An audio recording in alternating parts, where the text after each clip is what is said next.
Jemaat silakan duduk kembali. Shalom. Senang sekali kalau kembali malam ini kita bisa jumpa dalam ibadah yang luar biasa. Saya rindu, mari kita buka bersama-sama surat 2 Timotius pasal yang pertama. Surat 2 Timotius pasal yang pertama. Surat 2 Timotius pasal yang pertama, mulai ayat yang ke-6 sampai dengan ayat yang ke-12. Kita baca bergantian.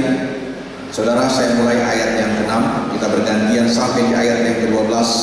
Nanti kita akan baca bersama-sama. Mulai ayat yang ke-6 saya akan baca buat saudara, ayat yang ke-7 jemaat Tuhan. Kita bergantian sampai di ayat yang ke-12, kita baca bersama-sama. Demikian bunyi firman Tuhan. 2 Timotius pasal yang pertama ayat 6. Karena itulah ku peringatkan engkau untuk mengobarkan karunia Allah yang ada padamu oleh penumpangan tanganku atasmu. Jemaat,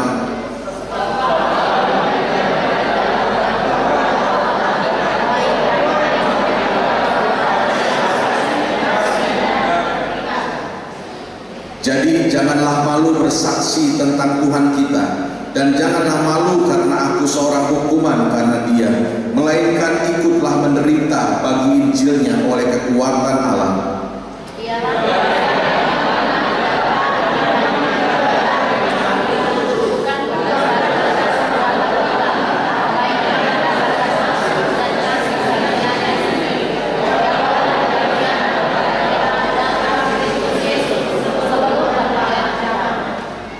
Dan yang sekarang dinyatakan oleh kedatangan Juru Selamat kita Yesus Kristus, yang oleh Injil telah mematahkan kuasa maut dan mendatangkan hidup yang tidak dapat binasa.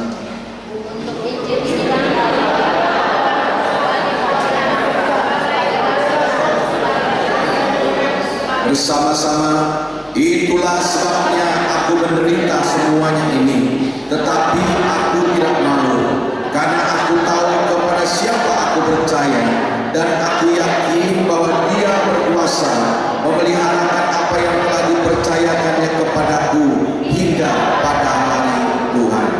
Amin.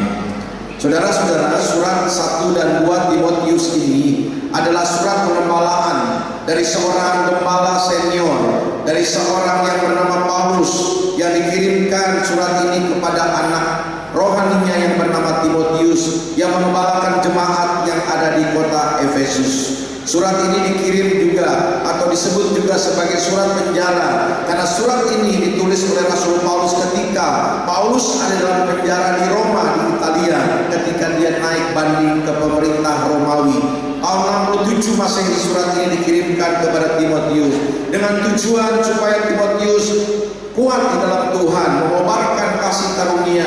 Dan dikatakan bahwa Timotius ini masih sangat muda ketika dia mengembalakan jemaat Tuhan yang ada di kota Efesus. Sebab itu Rasul Paulus sebagai gembala senior, sebagai bapa rohani, dia senantiasa mendoakan dan dia sangat care dengan jemaat Tuhan yang ada di kota Efesus yang digembalakan oleh Timotius ini. Nah, saudara-saudara yang Tuhan kasihi, pada zaman itu, pada zaman abad awal tahun 67 sampai 100 Masehi, di mana kekristenan dianiaya, orang-orang Kristen ditekan, saudara.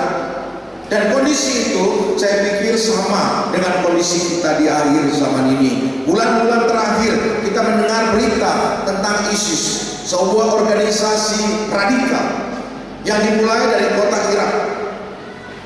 Irak itu adalah sebetulnya tempat dari kelahiran Abraham. Mesopotamia atau Ur Kasdim itu letaknya di Irak sekarang ini. Nah, saudaraku, dari Irak lahir seorang tokoh yang bernama Abu Bakar al-Baghdadi, yang katanya keturunan Nabi. Nah, saudaraku yang Tuhan kasih, bahwa dia punya misi untuk seluruh Timur Tengah, bahkan seluruh dunia. Saudaraku, ISIS ini sudah sampai ke beberapa negara Timur Tengah, sudah eksis di sana. Dan bukan hanya itu, ternyata juga sudah ada di Eropa, sudah ada di Amerika, bahkan sudah ada di Indonesia. Nah, Nah saudara, sebab itu ya, saya percaya bahwa apa yang disampaikan Rasul Paulus, nasihat Rasul Paulus kepada Timotius ini masih sangat relevan buat kita. Saya beritahu tema khotbah saya malam ini adalah 3 perkataan iman dari seorang yang bernama Paulus. Dari ayat yang ke-12, saya baca ulang ayat yang ke-12. Ayat yang ke-12 saudara perhatikan. Itulah sebabnya aku menderita semuanya ini. Sebab apa? Karena aku memberitakan Injil, karena aku menjadi orang Kristen, karena aku menjadi rasul, karena aku menjadi guru. Itulah sebabnya aku menderita semuanya ini. Tetapi aku tidak malu. Garis bawahi, tetapi aku tidak malu.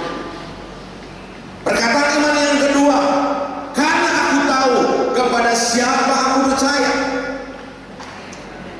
Dan perkataan iman yang ketiga, terakhir, dan aku yakin bahwa Dia, Yesus Kristus Tuhan, berkuasa memeliharakan apa yang telah dipercayakannya kepadaku hingga pada hari Tuhan. Saudaraku, 3 pernyataan iman ini, 3 perkataan iman dari Paulus ini, saudaraku, saya pikir ini masih sangat relevan buat kita yang hidup di akhir zaman ini. Ini akhir zaman. Tanda-tanda zaman itu sudah begitu jelas.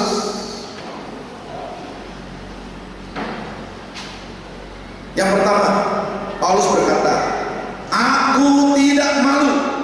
Sebuah pernyataan yang luar biasa, sebuah statement dari seorang yang bernama Paulus, yang dahulunya bernama Saulus. Kalau kita belajar tentang latar belakang seorang yang bernama Saulus, dia seorang intelektual, dia murid dari Gamaliel, dia seorang Farisi, dia seorang ahli Taurat, dia seorang yang punya kedudukan di mahkamah agama, dia dihormati, dia dihargai, dia punya jabatan, dan dia juga punya uang karena dia pengusaha tenda. Tetapi ketika dia mengikut Yesus, justru kebalikan apa yang dia dapatkan. Dia dihina, dia dicaci maki, dia dikejar mau dibunuh, dia dikhianati oleh teman-temannya sendiri. Tetapi dia berkata, aku bangga, aku meninggalkan apa yang di belakangku. Yang di belakangku itu aku anggap sampah. Apa yang dimaksudkan sampah? Tentang kehormatannya, tentang kedudukannya, tentang kekayaannya, tentang penghargaannya. Dia berkata, semua itu sampah. Dan sekarang aku mengarahkan diri kepada apa yang ada di hadapanku. Siapa yang di hadapannya? Adalah Yesus Kristus Tuhan. Amin. Amin. Saudaraku, Paulus dia tidak malu menjadi murid Tuhan. Paulus dia tidak malu untuk memberitakan Injil. Karena kenapa? Karena ayat yang ke-11 berkata, karena Injillah aku sudah dipilih. Kalau sudah membaca surat 1 Petrus pasal 2 ayat yang ke-9, Petrus berkata begini, kamulah bangsa yang terpilih, imamat yang rajani, bangsa yang kudus, umat kepunyaan Allah sendiri. Luar biasa, saudara. Umat kepunyaan Allah. Dari 7 miliar manusia di muka bumi, dari 240 juta penduduk Indonesia, saudara dipilih. Salah satunya saudara dan saya menjadi orang percaya. Tidak gampang, tidak mudah. Kita adalah umat pilihan. Amin.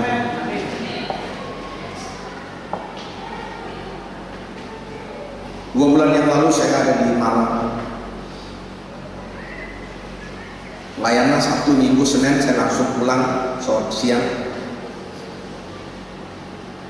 Istri saya telepon, dia bilang, "Mah, kalau ada apel Malang, beli deh beberapa kilo." Saya bilang, "Oke." Saya lewat mau ke bandara, ada yang jual apel Malang, saya beli 10 kilo lebih kali. Ada beberapa kantong lebih dari 10 kilo. Terus di situ ada manggis. Cuma udah di kantong-kantong begitu. Anak saya suka manggis. Saya bilang, mas berapa harganya manggis? 20.000 1 kilo. Wah, ya di total 2 segar Alam Sutera itu mah harganya masih 37.500. Dia murah sekali, separuh harga. Satu kantong ada berapa kilo mas? Ya kurang lebih 3 kilo. Saya bilang udah, saya ambil 3 kantong, ambil 3 kantong, hampir 10 kilo sudah. Jadi bagasi saya masih cukup. Garuda 20 kilo, 25 kilo masih cukup. Karena tahu begitu saya sampai di rumah, apelnya bagus-bagus, ya, tapi ternyata manisnya sebagian busuk sudah. Kenapa? Karena saya tidak memilih. Kalau ibu-ibu beli buah pasti dipilih, beli sayur pasti dipilih. Yang busuk tidak diambil, yang jelek tidak diambil, yang baik diambil, saudaraku. Amin. Saudaraku, tahukah saudara bahwa kita salah satu orang yang dipilih? Saudara spesial di mata Tuhan. Kita ini berharga di mata Tuhan. Amin. Kita berharga di mata Tuhan.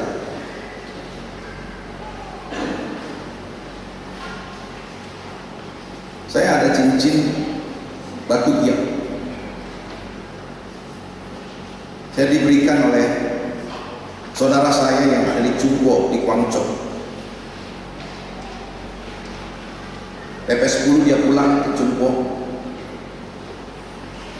Tahun 90-an dia baru balik ke sini. Usianya 5 tahun di atas saya. Sekarang dia 65, saya 60. Namanya Susian. Lalu Susian kasih saya hadiah batu giok 2 dan istri saya dikasih salib dari giok. Ya saya ikat pakai emas 12 gram. Belum lama saya ke Hong Kong. Saya pelayanan di Hong Kong. Hari Senin saya sempat jalan. Pada hari Selasa saya nyebrang ke Macau sama istri saya. Saya lihat toko, dia ada yang jual giok. Saya masuk. Saya lihat, ada yang mirip dengan cincin saya. Berapa harganya? Kaget saya. Saya mah nggak beli, cuma saya lihat di situ harga jual di Hong Kong itu di kurs rupiah hampir cepetnya. Gak salah. Lalu saya pengen penasaran juga. Saya bilang, bisa nggak dicek ini cincin saya ini asli atau palsu? Begitu. Gioknya asli atau palsu? Ternyata asli. Saudara tahu, cincin ini pernah masuk lubang WC. Ini benar, saya pernah masuk lubang WC. Yang jadi masalah, ini kan suka gampang lepas, apalagi kalau kena sabun begitu, lepasnya ke WC. Aduh, campur dengan benda yang lain itu tuh di WC itu. Itu yang jadi masalah. Sudah nggak kelihatan, hilang sudah. Sampai saya bilang, tolong cari kawat, cari pemain. Itu saya masih tinggal di ruko waktu itu dekat gereja. Aduh, saya bilang, ini kalau sampai ini masuk ke Spiteng, wah ini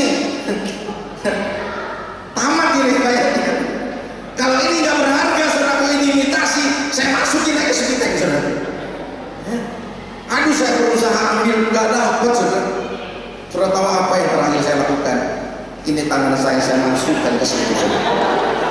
Ternyata dia udah masuk agak itu kloset itu masukkan ke dalam begitu loh. Udah mencorok di sini. Saya pelan-pelan bersentuhan tangan saya dengan benda-benda yang lain. Saya cari dan saya ambil ini cincin ini. Udah. Kenapa? Karena ini berharga. Amin. Tahukah saudara bahwa Yesus dia dari surga datang ke dalam dunia. Dia Tuhan pencipta langit, bumi dan segala isinya. Dia datang ke dalam dunia untuk mengambil saya dan saudara. Dari lumpur-lumpur dosa kita diangkatnya. Kenapa? Karena kita berharga di mata Tuhan.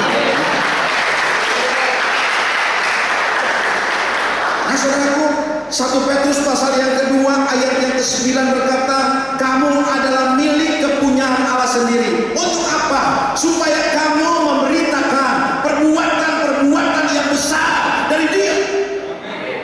Memberitakan Injil, memberitakan perbuatan-perbuatan Yesus bukan hanya tugas pendeta, tapi tugas setiap orang yang percaya. Kita harus memberitakan perbuatan-perbuatan besar. Artinya kita harus menjadi saksi Kristus. Jangan malu menjadi saksi Tuhan.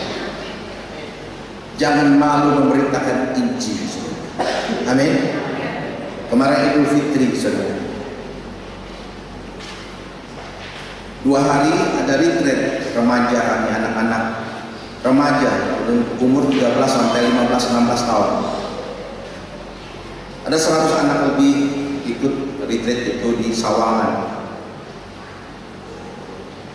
Lalu dari antara 100 anak itu ada 45 anak yang dibaptis karena dia sudah mengikuti SP anak,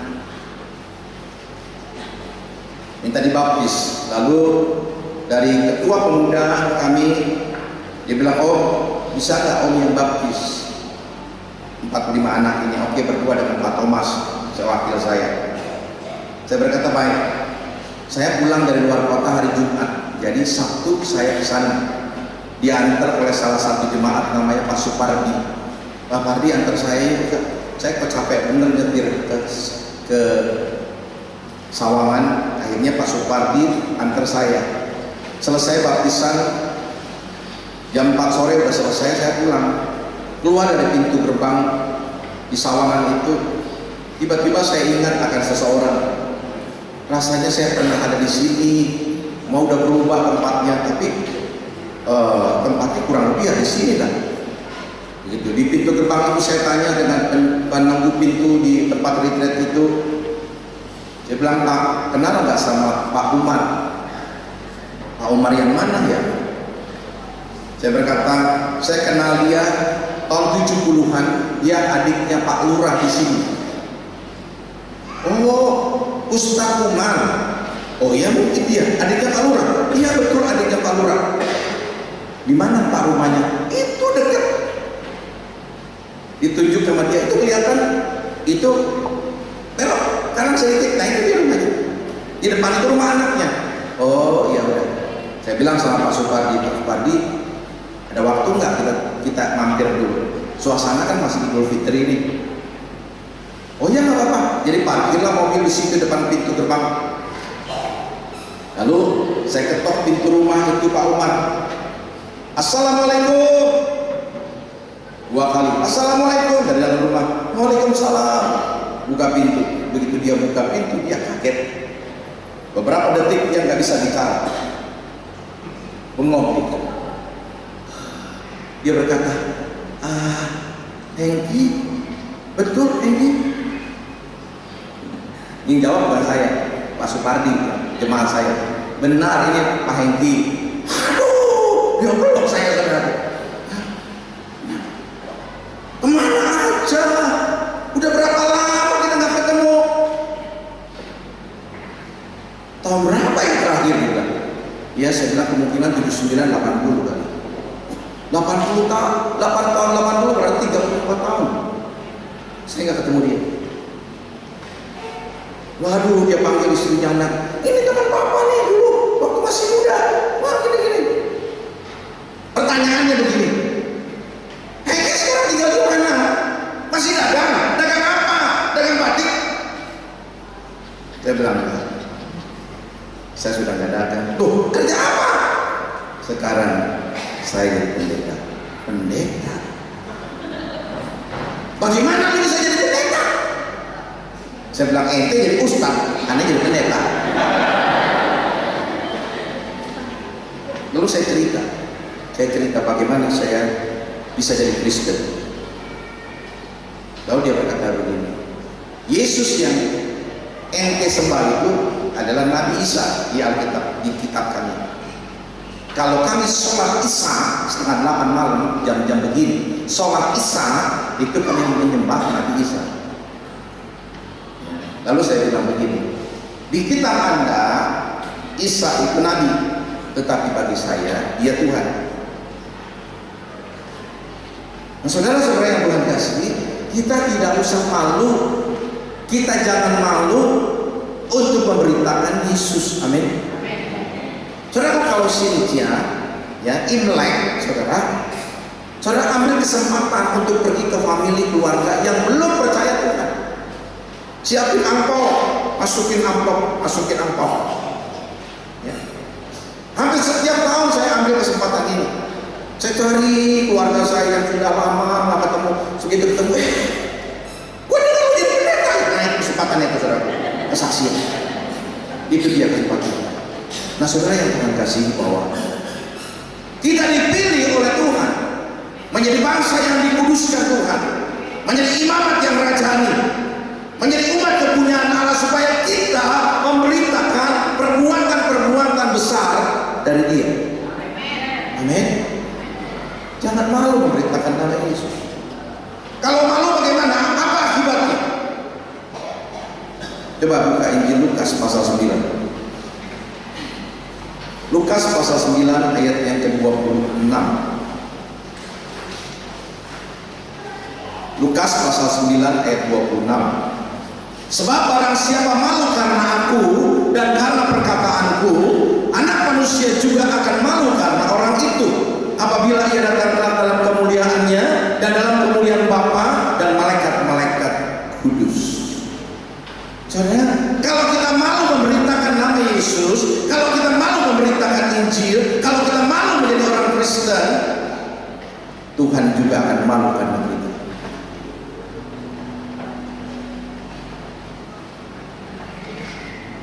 Tapi juga jangan malu-maluin. Jangan malu-maluin Tuhan.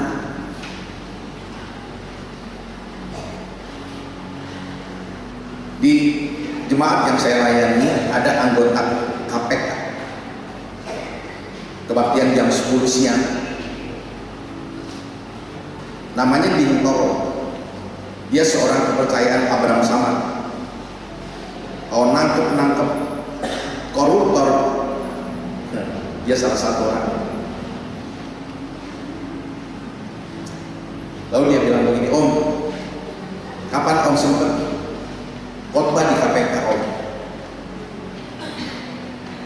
Memang ada kebaktian sebulan 2 kali, setiap Jumat kedua dan Jumat keempat jam 12 siang kami adakan kebaktian di sana. Dan selain karyawan-karyawan KPK, tetapi juga ada tahanan-tahanan KPK yang beragama Kristen. Mungkin saya pernah menyampaikan tentang orang Kristen. Kristen yang pertama, Kristen daging, namanya Kristen, KTP-nya Kristen. Kalau ngomong haleluya, puji Tuhan, shalom, tetapi tingkah laku dan perbuatannya sama dengan orang dunia, nggak ada beda. Orang dunia nipu, dia juga nipu. Orang dunia korupsi, dia juga korupsi. Orang dunia punya istri 2, dia punya istri 3. Jadi nggak ada beda. Bedanya cuma KTP-nya dan namanya Kristen. Saudara, Kristen seperti ini, Kristen yang bikin malu. Walau Kristen begini. Saya bertobat usia 22 tahun. Saya punya teman orang Kristen. Saya tidak pernah tertarik dengan Kristen karena teman saya. Saya bilang, apa bedanya lu sama gua? Lu merokok, ya gua juga merokok. Lu minum, yang ngajarin minum ya lu juga. Apa bedanya? Nggak ada beda. Nah, saudaraku, saya tertarik menjadi Kristen karena ada seorang yang berubah hidupnya. Saya lihat kok dia berubah. Akhirnya saya dibawa dia ke gereja dan singkat cerita saya bertobat. Orang Kristen yang kedua yang saya kenal adalah orang Kristen yang telah diubahkan Tuhan, yang lahir baru. Ketika saya dibaptis, saya ditenggelamkan di dalam Roma pasal 6, mati bersama dengan Kristus dalam baptisan, dan saya bangkit dalam hidup yang baru. Begitu selesai baptisan, teman saya bilang begini, Enggi, selamat lahir baru, selamat lahir baru. Teman saya bilang begini, bolehkah saya kasih nama baptis sama kamu? Saya bilang silahkan. Lalu diberikanlah nama Immanuel. Itu yang kasih itu teman saya. Saya tidak kenal dengan banyak orang. Orang tua saya dan keluarga saya tidak ada yang Kristen, tetapi teman saya ini yang kasih nama baptis sama saya, sehingga di akte baptisan saya jadi Enggi Immanuel, plus ditambahin belakangnya Teng, karena saya Teng Xiaoping itu opa saya, Teng Xiaoping. Nah saudara yang Tuhan kasih ini, lahir baru, kita lahir dengan benih yang baru. Dari Adam, dosa. Setiap orang, Roma pasal 3 ayat 23, semua orang telah berbuat dosa dan kehilangan kemuliaan Allah. Semua orang nggak usah diajarin dosa, dia sudah bisa melakukan dosa. Anak-anak, remaja, pemuda, nggak usah diajari berzina, dia sudah bisa berzina. Kenapa? Karena sudah ada benihnya di sini.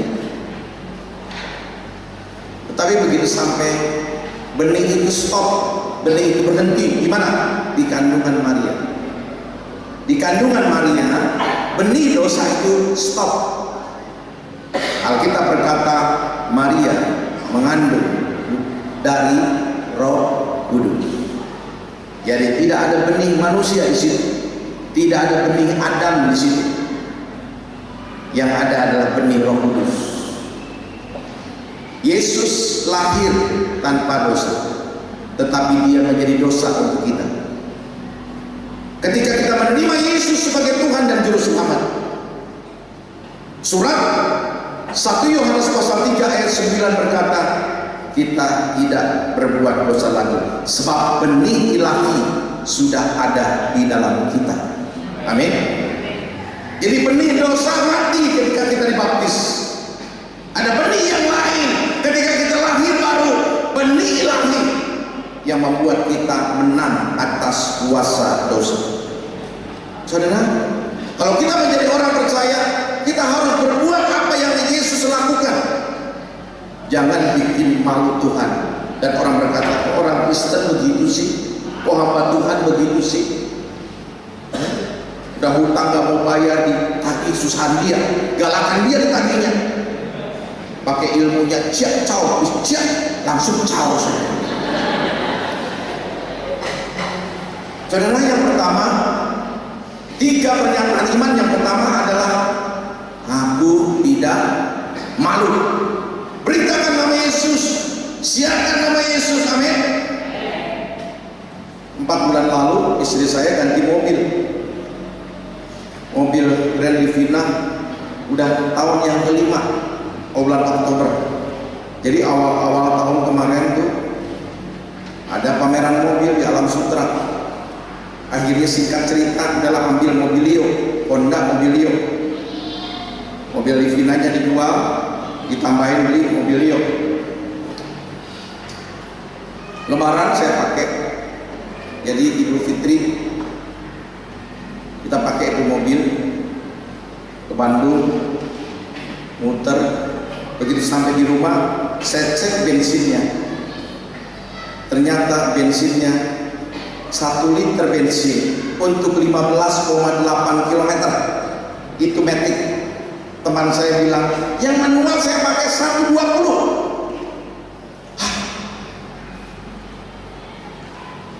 Dengan Livina hampir sama, 7 seat juga. Cuma masalahnya ada kelebihannya, AC-nya double blower. Livina AC-nya cuma dari depan aja. Luar biasa ya. Begitu orang tanya, gimana om mobilnya, gimana tante, saya bilang bagus. keponakan saya mau beli Avanza, dia batalin, dia beli Mobilio, saudaraku. Ada beberapa jemaat, dia beli Mobilio juga. Saya nggak dapat apa-apa dari Honda, saya nggak dapat komisi dari Honda, tetapi saya berani mengatakan, you beli Mobilio. Mobilnya harganya sama, tetapi ada kelebihannya. Nah, saudara-saudaraku yang Tuhan kasih, kalau kita sudah merasakan kasih Tuhan, berkat Tuhan, kenapa sih kita nggak mau siarkan? Kita menjadi marketing surga untuk memberitakan Yesus, memberitakan Injil, amin. Beritakan kepada semua orang, supaya orang lain juga terima berkat, amin. Perkataan iman yang kedua adalah aku tahu. Aku tahu kepada siapa aku percaya. Terus kata aku tahu itu artinya Rasul Paulus yang mengenal benar-benar siapa Yesus yang dia sembah, siapa Yesus yang dia layani. Aku tahu, aku mengenal dengan benar-benar, bukan sekedar kenal, tetapi aku mengenal. Karena orang yang kenal belum tentu mengenal dan belum tentu dikenal. Saudara kenal Jokowi? Semua orang kenal Jokowi. Apakah Pak Jokowi kenal Pak Filipus? Tidak kenal. Kenapa? Kenapa begitu? Karena kita belum bergaul dengan dia. Terus kata mengenal di dalam bahasa asli memakai kata epiginosko. Epiginosko itu artinya mengenal karena bergaul. Saya mengenal Bapak Gembala senior saya, Bapak Pendeta Mesa. Kalau Om Mesa almarhum, waktu itu dia telepon saya, dia bilang, Hengki, bisa Om bicara? Ya Om, suaranya saya sudah kenal. Tidak ada suara yang seperti Gembala saya sudah kenal sekali. Baru dia berkata, Hengki, ya Om, saya sudah tahu itu suara Om Mesa. Atau Tante Oli, halo Hengki, iya Tante, saya sudah tahu itu suara Tante Oli. Tidak ada lain. Kalau istri saya telepon, Shalom Pak, tidak ada orang lain yang panggil saya Pak. Istri saya satu-satunya. Saya sudah kenal benar. Saudaraku, masalahnya adalah kita mengenal Tuhan enggak? Kita peka dengan suara Tuhan. Berapa banyak orang Kristen yang tidak mengenal suara Tuhan, hanya kenal.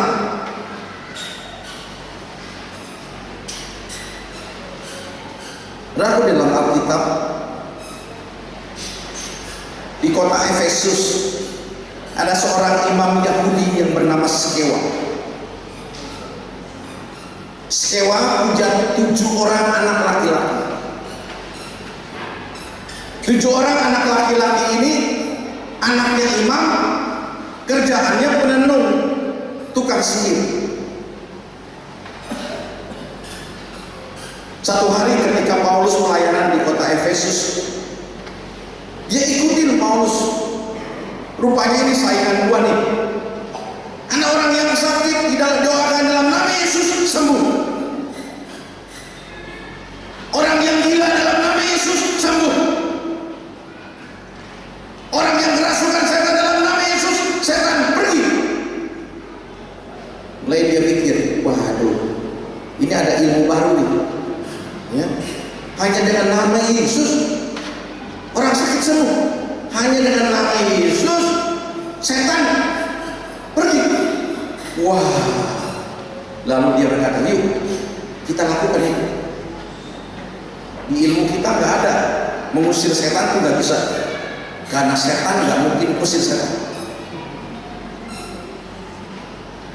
Ahli tenung penyihir tidak mungkin usir setan. Tapi dia nggak sadar. Dia kenal seorang yang kerasukan setan. 7 anak Skewa ini masuk ke rumah itu.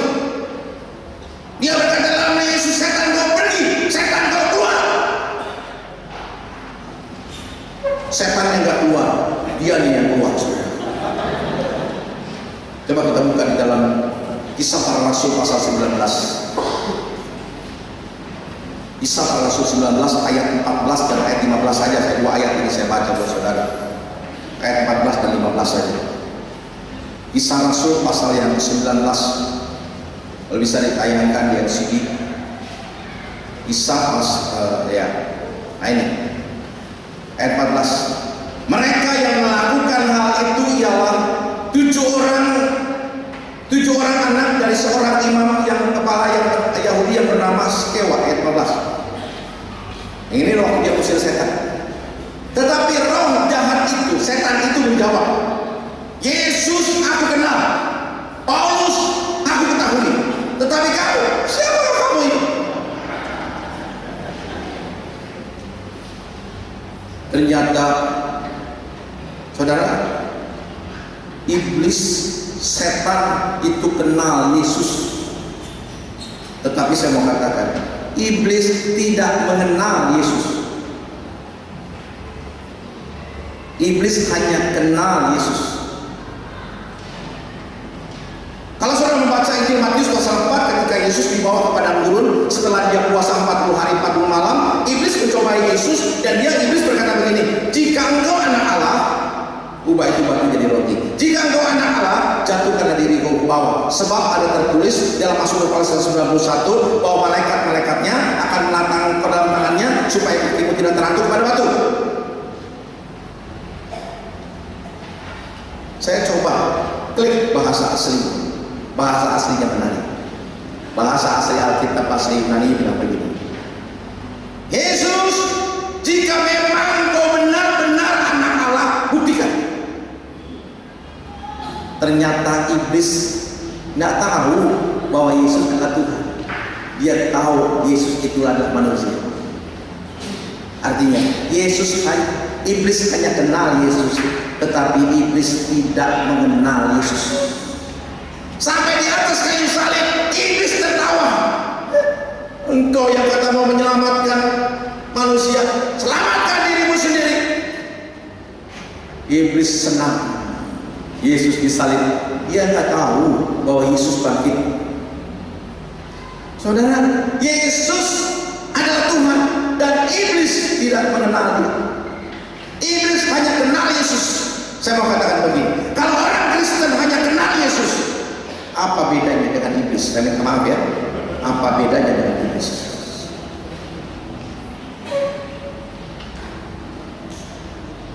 Apa akibatnya kalau orang Kristen yang hanya kenal tetapi tidak mengenal? Tolong dibuka Matius pasal 7 ayat 21, ayat 22 dan ayat 23. Matius pasal yang ke-7 ayat 21, ayat 22 dan ayat 23. Bukan setiap orang yang berseru kepadaku Tuhan, Tuhan akan masuk dalam kerajaan surga, melainkan dia yang melakukan kehendak Bapa-Ku yang di surga. Pada hari terakhir, kapan? Sekarang ini, akhir zaman. Pada hari terakhir banyak orang akan berseru kepadaku, Tuhan, Tuhan, bukankah kami berbuat demi namamu, mengusir setan demi namamu, mengadakan banyak mujizat demi namamu juga? Ayat 23. Pada waktu itulah aku akan berterus terang kepada mereka dan berkata, garis bawahi, coba dengar baik, aku tidak pernah mengenal kamu. Ini orang yang hanya kenal Yesus tetapi tidak mengenal Yesus. Aku tidak pernah mengenal kamu. Injaklah daripadaku. Ada ngeri, saudara. Bulan Januari oke. Maret saya juga ada di Singapura.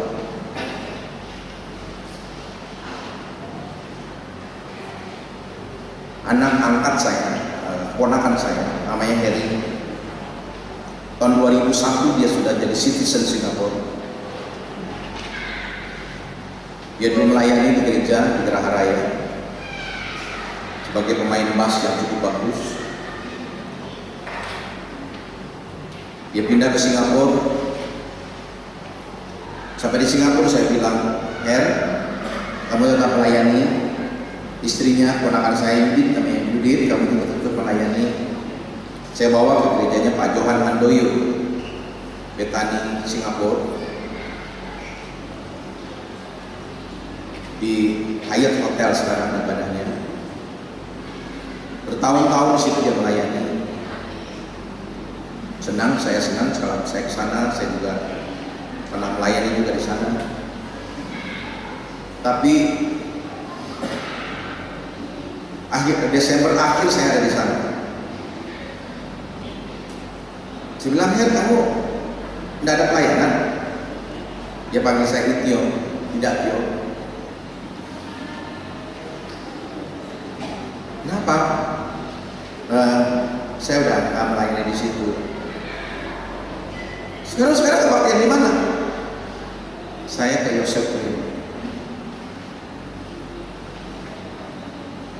Lalu dia kasih saya buku, saya dikasih CD.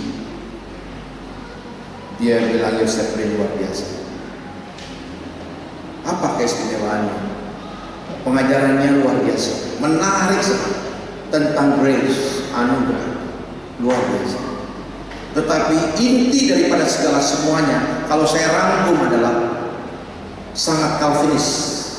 Sekali selamat, tetap selamat. Oh, enak bener jadi orang Kristen begitu, sudah. Enak bener, sudah. Yang diberitakan semua anugerah, tidak pernah mengajarkan tentang dosa, karena dosa kita sudah selesai. Nah, saudara-saudara yang Tuhan kasih ini, ya, kita harus mengenal Yesus sungguh-sungguh, bukan hanya kenal. Amin. Bagaimana kita mengenal dengan sungguh? Hidup dalam firman Tuhan. Bagaimana kita hidup dalam firman Tuhan? Kita mendengar, menerima firman Tuhan setiap hari. Bukan seminggu sekali kita baca Alkitab. Setiap hari ada waktu yang kita berikan buat Tuhan. Adakah waktu 1 jam saja engkau bersama-sama dengan aku? Ada 1 jam yang saudara berikan untuk Tuhan? Berapa jam yang saudara berikan untuk dunia? Berapa jam saudara menonton televisi? Berapa jam jalan-jalan di mall? Berapa jam hidup bersama dengan Tuhan? Perlu saudara renungkan baik-baik. Saudara, kita harus menjadi orang Kristen yang sungguh-sungguh, ya, yang sudah diubahkan Tuhan. Surat 2 Korintus pasal 5 ayat 17. Jadi siapa yang dalam Kristus dia adalah ciptaan yang baru, yang lama sudah berlalu, yang baru itu sudah datang. Yang baru itu apa? Karakter Kristus. Sehingga kita bukan hanya kenal, tetapi kita mengenal siapa Tuhan yang kita sembah. Amin. Bawa anak-anakmu sungguh-sungguh. Sekarang saya ada modul SP anak, ada EOM, mereka digembleng sehingga mereka siap menjadi generasi yang dahsyat, menjadi anak-anak. Jangan biarkan anak-anakmu kelelehan. Enak betul dibelikan iPad, beliin kasih ini kasih itu, mereka sibuk, tapi saudara sedang meracuni anak-anak. Generasi yang akan datang seharusnya lebih hebat dari kita. Amin. Tetapi dimulai dari mana? Amsal berkata, dimulai takut akan Tuhan, sehingga dia mengenal sungguh-sungguh, bukan hanya kenal, mengenal sungguh-sungguh siapa Tuhan. Amin. Jadi perkataan iman yang pertama, jangan malu. Aku tidak malu. Perkataan iman yang kedua, aku tahu kepada siapa aku percaya.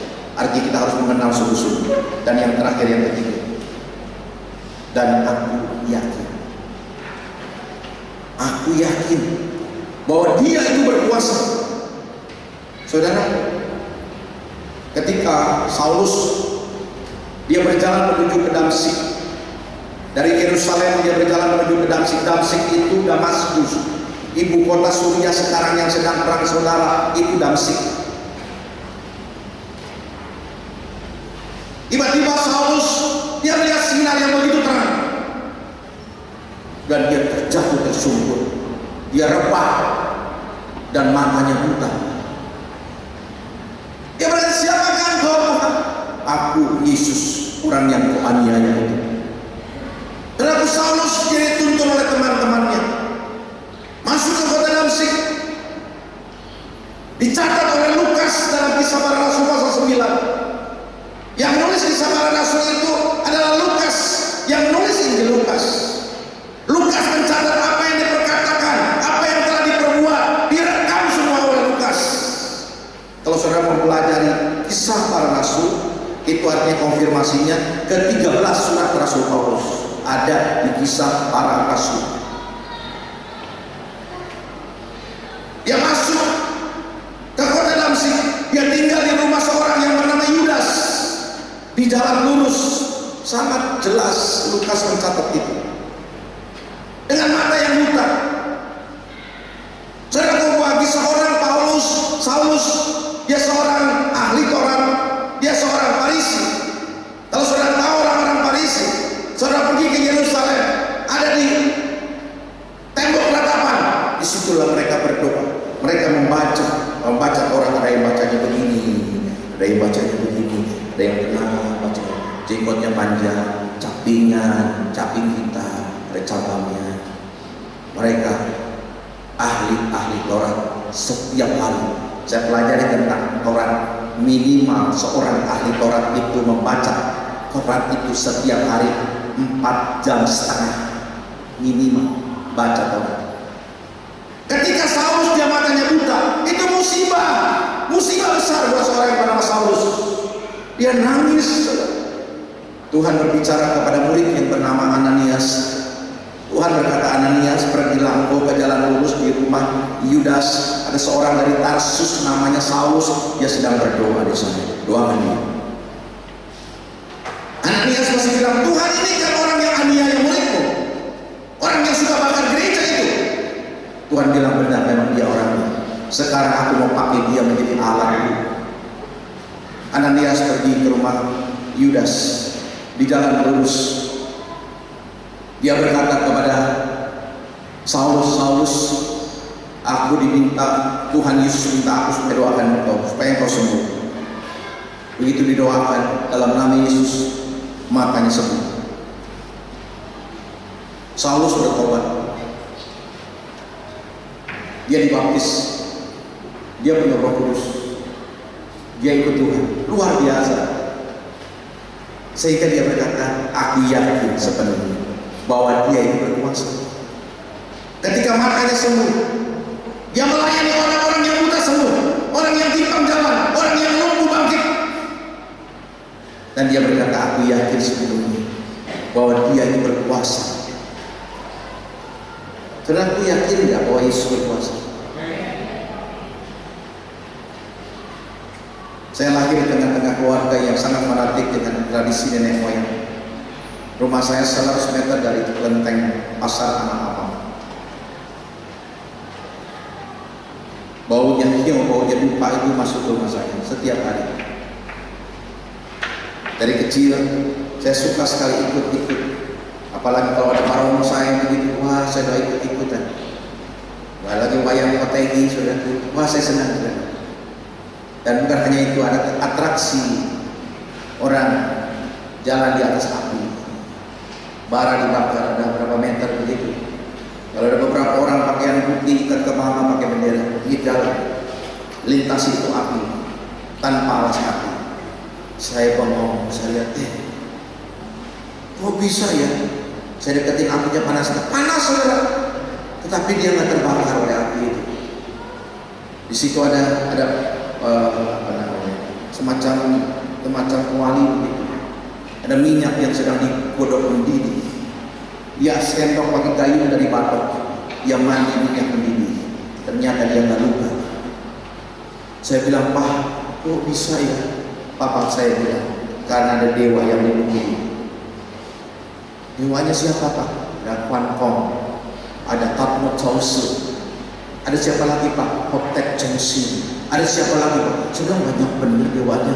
Iya. Dia bilang, saya disuruh kenali satu-satu sembahyang. Tiap patung yang hitam itu namanya Chausu. Hitam kayak. Lalu yang gagah perkasa dia Quan Kong karena dia jenderal. Nah, saudara yang Tuhan kasih, ya, kuasa ini kan sudah nyata fakta. Kuasa Tuhan, apakah bisa seperti itu? Bisa. Buktinya siapa? Daniel. Buktinya siapa? Sadrak, Mesak, Abednego. Bisa.